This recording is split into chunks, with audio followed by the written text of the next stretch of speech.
Hey guys, it's Saturday. Welcome to another edition of REEF. Brief, quick little video here for you guys.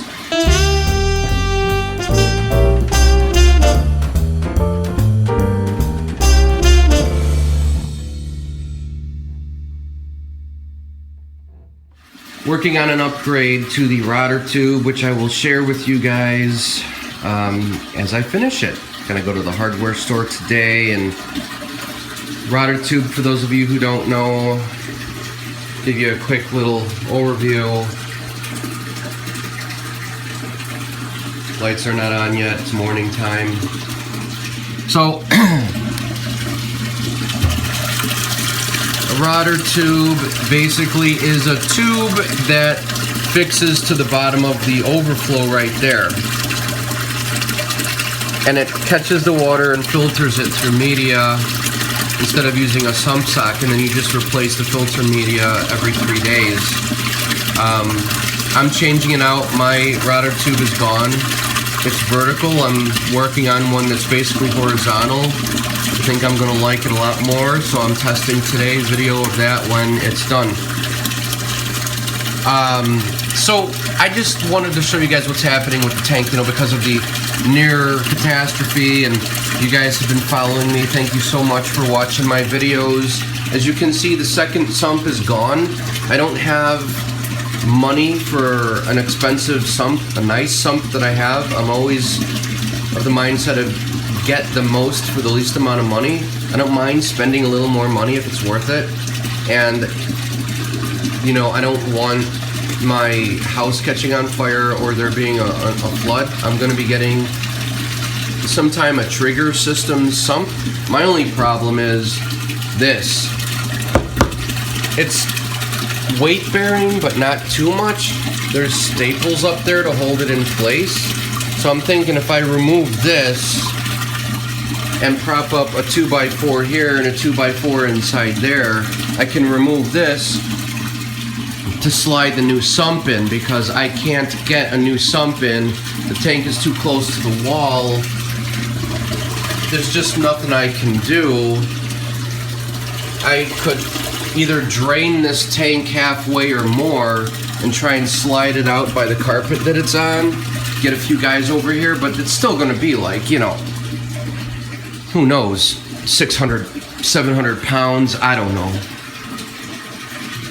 If I could just, I'd have to move it out like a couple feet.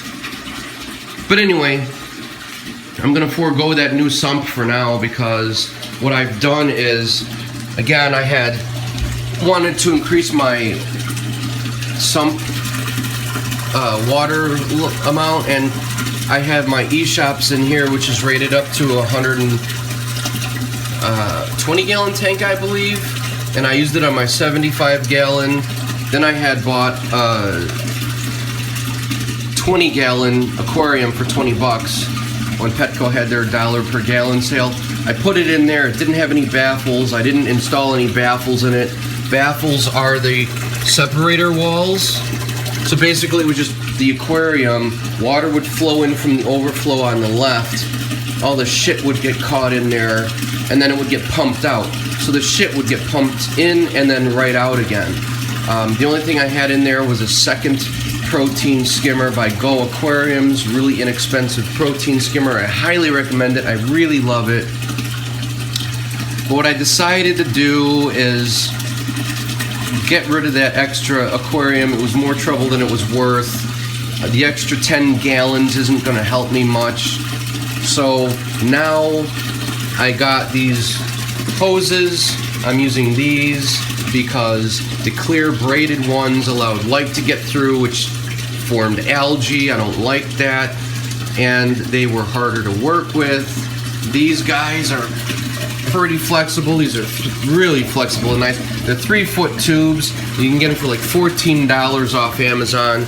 It simply connects to the overflow, comes down. I've got it teed off to the other one coming in from the other overflow, teed together, rushing down into my sump.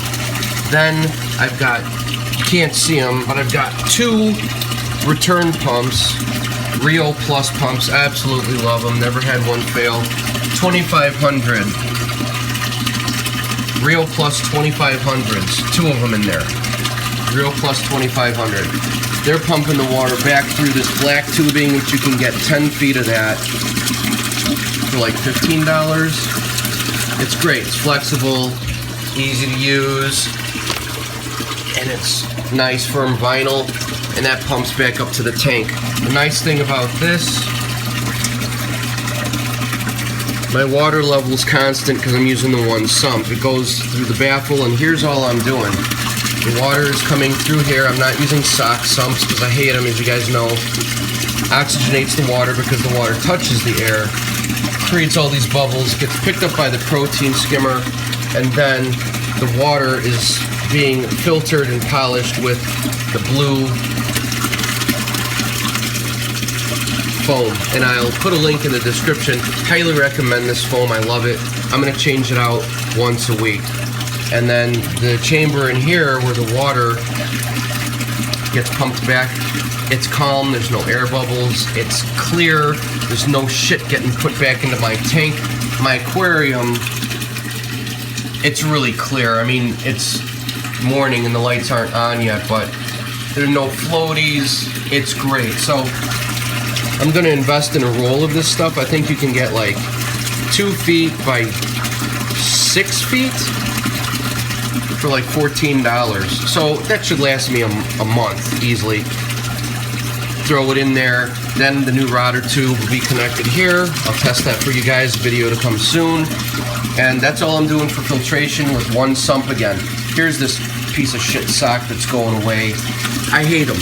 You gotta clean them. They're nasty. You gotta replace them. I mean, they do a great job, but they're just nasty. I don't like dealing with them. They're great water polishers, but I hate how they clog. And if you're not home, they can overflow. And if you have a crap DIY sump like me, I'm not a fan of DIY unless it really works well, and I test things thoroughly. But I bought one of those clip-on sock holders, and I clipped it onto the edge of the aquarium, and I put the sock in there. Well, the sock overflowed because they will get caught up with too much fish shit. It overflowed. It ran into my sump, filled up my stand. Water was starting to come out of the stand. Luckily, my wife was home and she caught it. Like a dummy, I had 2 AC adapters in there. You've seen from my other videos. And the AC adapters powered my MP40s. Now the fish don't have as much flow in their tank because the MP40s are dead. I'll be getting those AC adapters today, which are really, really expensive to power the MP40's Vortex. So that's it, you guys. Just a quick little synopsis of what's going on. 125 gallon looks great. I've got one sump. It's nice and clean. It's small. It holds about 15 gallons of water, which is all I need. It does catch all the water when the power is turned off, so that's fine. And I have plenty of room now to store all my stuff. Still have some cleaning to do, but I like it. It's clean. Probably won't need a new sump, but I'll keep you posted on that as time flies by. Thanks again for watching. Take care, and I'll see you guys next Saturday.